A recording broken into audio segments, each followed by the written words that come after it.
অনেক সময়ই অনেকে ঠাট্টা করে বলেন, সত্যি করে বলো তো তোমরা কি আসলেই স্বামী স্ত্রী নাকি ভাই বোন? এর কারণ কি? কেনই বা স্বামী স্ত্রীর চেহারার মধ্যে এত মিল দেখা দেয়? কারো কারো মতে এটা নাকি ভালোবাসার প্রকাশ। দুজন দুজনের প্রেমে এতই মগ্ন হয়ে যান যে কয়েক বছর পর তাদের দেখতে ভাই বোনের মতো দেখায়। আসলেই কি তাই? একই রকম দেখতে দম্পতিদের নিয়ে বিজ্ঞানীদের কৌতূহল নতুন কিছু নয়। 1987 সালে ইউনিভার্সিটি অফ মিশিগানের বিজ্ঞানীরা এই বিষয়ের উপর একটি গবেষণাও চালিয়েছিলেন। সেই গবেষণায় দেখা যায় 25 বছর একসঙ্গে থাকা দম্পতির মুখের বৈশিষ্ট্যগুলো প্রায় একই রকম হয়, বিশেষ করে যদি তারা সুখী দম্পতি হয়। এই বিষয়টিকে ম্যারেজ মর্নিং এফেক্ট বলা যেতে পারে।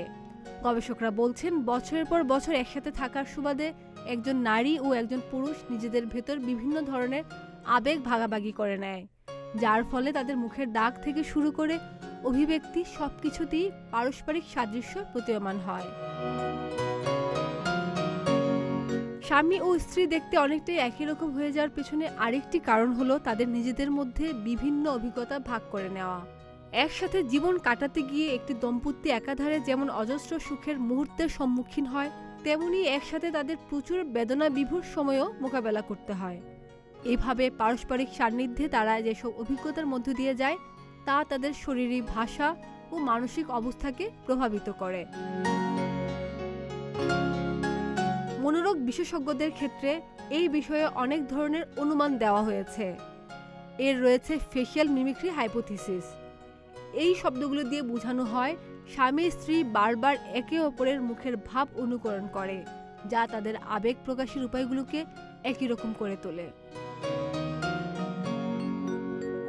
2015 সালে প্রকাশিত একটি গবেষণা প্রবন্ধ থেকে জানা যায়, একে অন্যকে অনুকরণের প্রচেষ্টা স্বামী স্ত্রীর জীবনযাত্রা একই রকম হয়ে ওঠায় বিশেষ ভূমিকা পালন করে। যেমন কোনো দম্পতি হয়তো ইতিপূর্বে খুব একটা স্বাস্থ্য সচেতন ছিল না, কিন্তু তাদের মধ্যে কোনো একজন যদি হঠাৎ করে সকালবেলা হাঁটার অভ্যাস করে, তাহলে তার দেখা দেখি তার সঙ্গীরও সকালবেলা হাঁটতে বেরোনোর প্রবণতা লক্ষ্য করা যায়। একইভাবে কোনো ধূমপায়ী দম্পতির মধ্যে একজন যদি ধূমপান ছেড়ে দেয়, তবে অন্যজনেও ধূমপান ছাড়ার সম্ভাবনা সৃষ্টি হয়। খাদিজা নিপা, প্রতিদিনের বাংলাদেশ।